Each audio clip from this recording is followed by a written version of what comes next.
नमस्कार। आज हम एक बेहद दुखद और संवेदनशील घटना पर बात कर रहे हैं। ये घटना बालासुर के फकीर मोहन ऑटोनोमस कॉलेज की है।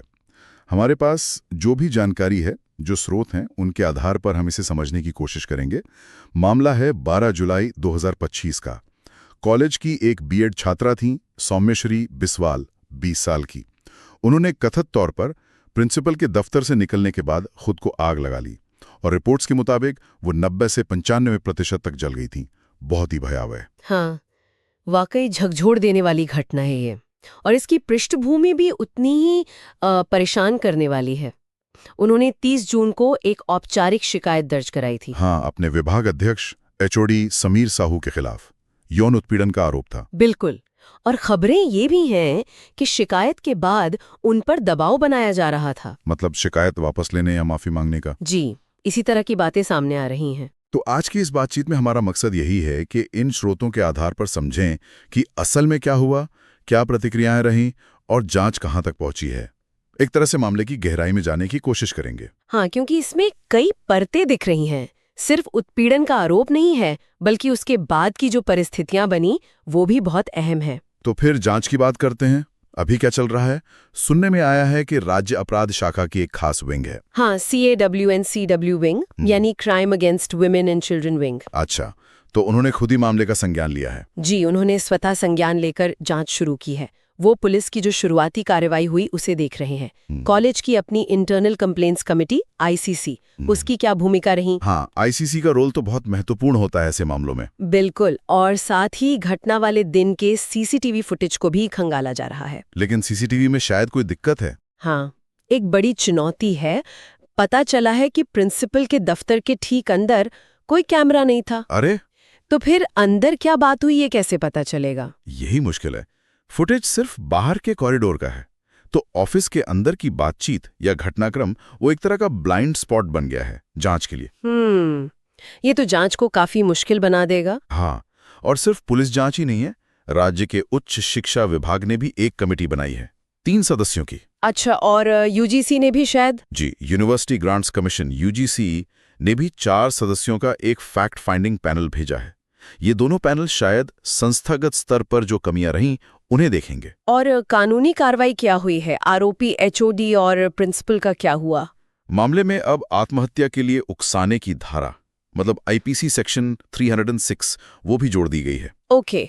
और आरोपी HOD समीर साहू और प्रिंसिपल दिलीप घोष दोनों को सस्पेंड कर दिया गया है और उन्हें गिरफ्तार भी कर लिया गया है। तो एक्शन तो हुआ है, लेकिन प्रतिक्रियाएं भी काफी तेज रही हैं इस पर। बिल्कुल। सबसे पहले तो परिवार की बात करें। सौम्यश्री के पिता का बयान आया है, बहुत ही मार्मिक। उन्होंने सीधे कहा है कि ये आत्महत्या नहीं, हत्या है, और अधिकारियों पर साजिश का आरोप लगाया है। ये बहुत गंभीर आरोप है। और छात्र संगठन NSUI ने भी कुछ कहा है। हाँ, NSUI ने इसे संस्थागत हत्या कहा है, इंस्टीट्यूशनल मर्डर।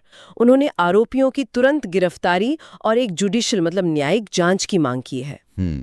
और राजनीतिक गलियारों में भी हलचल है। हाँ, बिल्कुल। राज्य की जो प्रमुख विपक्षी पार्टी है BJD, उन्होंने विरोध प्रदर्शन किए हैं, बंद भी आयोजित किया। उनकी क्या मांगे हैं? उनकी मांग है कि उच्च शिक्षा मंत्री और मुख्यमंत्री दोनों इस्तीफा दें और साथ ही न्यायिक जांच कराई जाए। पूर्व मुख्यमंत्री नवीन पटनायक का भी बयान आया है शायद। जी, उन्होंने इसे संस्थागत विश्वासघात यानी इंस्टीट्यूशनल बिट्रेयल कहा है। दूसरी तरफ सरकार का क्या रुख है?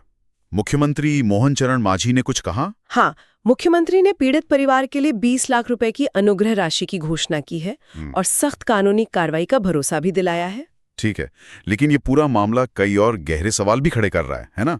खासकर सिस्टम को लेकर। बिल्कुल। जैसे एक और परेशान करने वाली बात सामने आई, पीड़ित परिवार को सोशल मीडिया पर निशाना बनाया जा रहा है, भद्दी टिप्पणियां की जा रही हैं। ओहो, ये तो बहुत ही बुरा है। जी, उन्हें इसके खिलाफ FIR भी दर्ज करानी पड़ी है। ये दिखाता है कि मामला कितना संवेदनशील हो चुका है। और यही पर शायद विशेषज्ञ प्रणालीगत खामियों की बात कर रहे हैं, जैसे ICC का ठीक से काम न करना। हाँ, बिल्कुल। कई एक्सपर्ट्स का यही मानना है कि शायद कॉलेज की ICC ने अपना काम ठीक से नहीं किया। क्या शिकायत पर तुरंत निष्पक्ष कार्रवाई हुई? क्या छात्रा को सुरक्षित महसूस कराया गया? ये सब सवाल है। अक्सर ऐसा होता है कि ICC या तो दबाव में होती है या प्रक्रिया धीमी होती है। सही बात है। और इससे पीड़ित पर और दबाव बढ़ जाता है। साथ ही एक सवाल ये भी उठता है कि क्या कॉलेज में मानसिक स्वास्थ्य सहायता, मेंटल हेल्थ सपोर्ट की कोई सही व्यवस्था थी? हाँ, क्योंकि ऐसी स्थिति में भावनात्मक सहारे की बहुत जरूरत होती है। बिल्कुल। और कहीं न कहीं ये संस्थागत उदासीनता, मतलब इंस्टीट्यूशनल एपैथी का भी मामला लगता है। तो अब आगे क्या लगता है, जांच का क्या होगा? देखिए, फिलहाल तो अपराध शाखा, यूजीसी का पैनल और उच्च शिक्षा विभाग की समिति, तीनों की जांच जारी है। उम्मीद है कि उनकी रिपोर्ट्स जल्द आएंगी, शायद उससे तस्वीर थोड़ी और साफ हो। और राजनीतिक दबाव वो बना रहेगा? लगता तो यही है। न्यायिक जांच की मांग भी लगातार उठ रही है, तो दबाव तो बना रहेगा। इस एक घटना ने पूरे सिस्टम पर सवाल खड़े कर दिए हैं। कैंपस सुरक्षा, मेंटल हेल्थ, उत्पीड़न रोकने के मैकेनिज्म। हाँ, ये बहस अब सिर्फ बालासोर तक नहीं है, पूरे देश में इन मुद्दों पर फिर से ध्यान गया है। हाँ, अभी हाल ही में पास के रेवेंशा विश्वविद्यालय में भी कुछ ऐसा हुआ था ना, लड़कियों पर पाबंदियां लगाने की बात थी। जी, लेकिन वहां भारी विरोध के बाद उस नीति को वापस लेना पड़ा।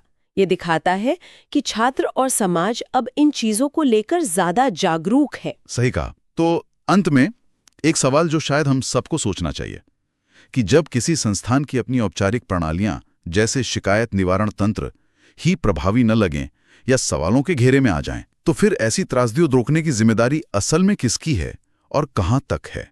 ये सवाल शायद हमें भविष्य में ऐसी घटनाओं से बचने के उपायों पर और गहराई से सोचने पर मजबूर करता है।